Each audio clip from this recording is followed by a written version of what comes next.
Johannesburg, they might have it. So when I went to Johannesburg, I go to the Bible house in Johannesburg. And I go and search for this Indonesian Bible. And I got it. And I'm looking in the shelves, some other books. I see a New Testament, Greek and English. Like we have the Quran, Arabic and English, Greek and English, the New Testament. I took that big volume out and I'm starting to go through that. And the supervisor of the Bible house is watching me. You know, with this funny headgear and this beard. He says, what this guy is doing with all these expensive volumes, because this was an expensive volume which I took down, Greek, English of the New Testament. So he comes up to me, he says, good morning. I said, good morning. He said, what makes you interested in these books? I said, no, I do comparative religion, and I have come across something here in this Greek English of the New Testament that can be of use to me. He found me an interesting character. He said, would you like to have a cup of tea with me? I said, no, I don't mind at all. So he took me into his office. I said, now, you know, we believe in Jesus. And this was something astonishing to this supervisor. And all the supervisors in South Africa of the Bible houses are retired reverends. This was a Reverend Dunkers. He's amazed. I says, you know, we believe in Jesus and in his miraculous birth. And so saying, I started repeating these verses from the Quran. That we believe. And when I read it, he said, no, this is the same like my book. What you are saying now, that when the good news is given to Mary, the mother of Jesus, in the Holy Quran, she says, قَالَتْ رَبِّ أَنَّ يَكُونُ لِي وَلَدٌ وَلَمْ يَمْسَسْنِي بَشَرٌ. She said, oh my Lord, how can I have a child when no man has touched me? Which means physically, sexually. No man has touched me. So the angel says, قَالَ كَذَلِكِ اللَّهُ يَخْلُقُ مَا يَشَاءُ. Even so, Allah creates what He wills. إِذَا قَضَى أَمْرًا فَإِنَّمَا يَقُولُ لَهُ كُن فَيَكُونُ. Whenever He decrees a matter, He merely says to it, be, and He wills it and the thing comes into being. So the Reverend says, man, this is the same as my book. I said, yes, on the face of it, it's the same. But if you look at it intently, you'll find the difference between my version and your version is chalk and cheese. You people know chalk and cheese? You know the difference between chalk and cheese? The Canadians didn't know.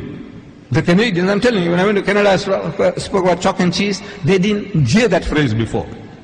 We, the English people in South Africa, we know, everybody knows chalk and cheese. Chalk and cheese may look like white, but it says that's poles apart. You can't eat chalk, but you can eat cheese. You know? But the Canadians didn't know. The Canadians didn't know. I'm telling you. I don't know whether you people know. Difference between chalk and cheese. The poles are, in other words, poles apart. So he said, how? I said, you know, in the Holy Bible, in the Gospel of St. Luke, we are told when this good news was given to Mary, the mother of Jesus, about the birth of the Holy Son, she says, how can this thing be when I know not a man? In the biblical language, know means sex. No to know means knowing sexually. Not she doesn't know a man. She knows her uncle, her fathers, her neighbors. Surely she knows other men. But no. No in the biblical language means sex. In the Quran it says, no man has touched me. Again, it means not touched me, means had sex. Both the Quran and the Bible are saying the same thing. The replies to them are revealing. In the Holy Bible, the answer to Mary's protest was that the Holy Ghost will come upon thee. I'm reading the Bible to you. Luke. The Holy Ghost will come upon thee, and the power of the Most High will overshadow thee. Now that gives you a mental picture. The Holy Ghost is a person. That's what the Christians say. The Father is a person, the Son is a person, and the Holy Ghost is a person, but they're not three persons, but one person. I don't know whether you heard that expression before. But He's a person. This Holy Ghost will come on Mary. How? See, it gives you in your mind. It makes you think how?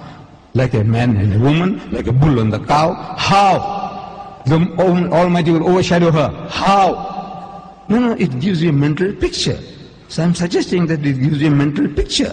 You know, how the Holy Ghost will come on her. We know it's a miracle. We agree it's a miracle. But the language that you're using, The language is down-to-earth language. The Quran says, وَإِذَا قَضَى أَمْرًا فَإِنَّمَا يَقُولُ لَهُ كُن فَيَكُونُ. For God to create Jesus without a human father, He says, kun, He says, be, and it is. For Him, it's just to will it, and He comes into being. So, I'm asking the Reverend, I said, now, between these two versions, we are both trying to say the same thing. We are both trying to give the same message, that He was born miraculously. There's no doubt about that. But I said, which version would you prefer to give to your daughter? The Quranic version or the biblical version? We are both trying to say the same thing. He said, he bowed his head down in shame, and he said he would prefer to give the Quranic version. This is Reverend Dunkers, the head of the Bible Society in Johannesburg.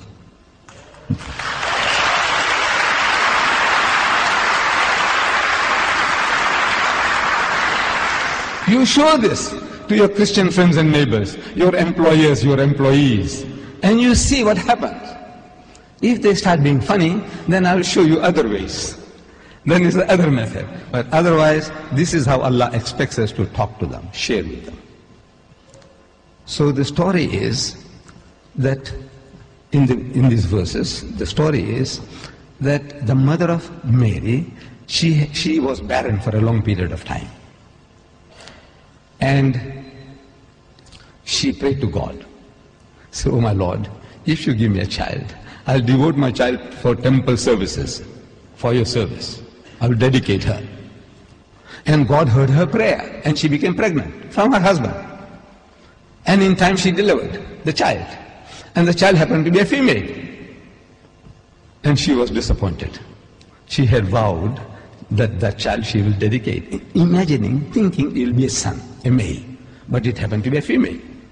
What is she to do? She had vowed. So she buys her time when Mary was big enough that she can look after herself, her toiletries and all that. She takes this child to the temple for handing over. And the priest in the temple of Jerusalem, they're seeing this beautiful child. Everybody wants to be a godfather. You know godfather? That's how the Westerners say, to look after the child as his own.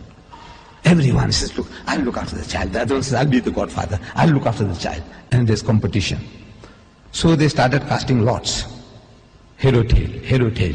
And it came to the turn of Zechariah. Zechariah won the toss. The father of John the Baptist. He won the toss. But in things like this, there's always a dispute. You say, you didn't play fair. You didn't throw the dice nicely. So there was a dispute. So the Quran says, the Quran tells us that, oh Muhammad, you were not there when they cast lots with arrows as to which of them should be charged with the care of Mary, nor was thou with them when they disputed the point. How do you know these things? How does Muhammad know? He is an illiterate man, a man who doesn't know how to read or write. How does he know this? So Allah gives the answer. كَذَلِكَ مِنْ أَنْبَاءِ الْغَيْبِ نُوحِيهِ إِلَيْكَ. This is part of the tidings of the things unseen, which we reveal unto thee, O messenger, by inspiration. This is how he got this knowledge. Whatever is given to him, he's got no choice, he's got to utter them. That Mary, a Jewess, the mother of Jesus, she is a woman chosen above the women of all nations. It doesn't make sense. When the Jews were looking down upon the Arabs for 3,000 years, do you know that? They said Father Abraham had two wives, Sarah and Hajara. Sarah and Hagar. We, the Jews, they say we are the children of Sarah.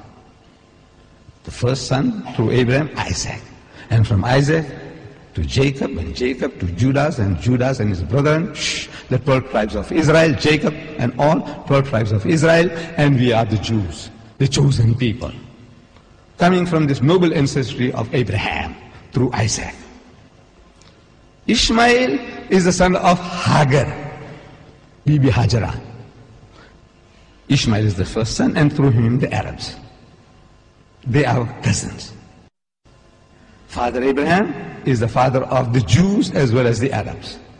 But the Jews have been looking down upon the Arabs for 3,000 years, that these Arabs are Hagarenes. In the literature they call the Arabs Hagarenes, means the children of Hagar.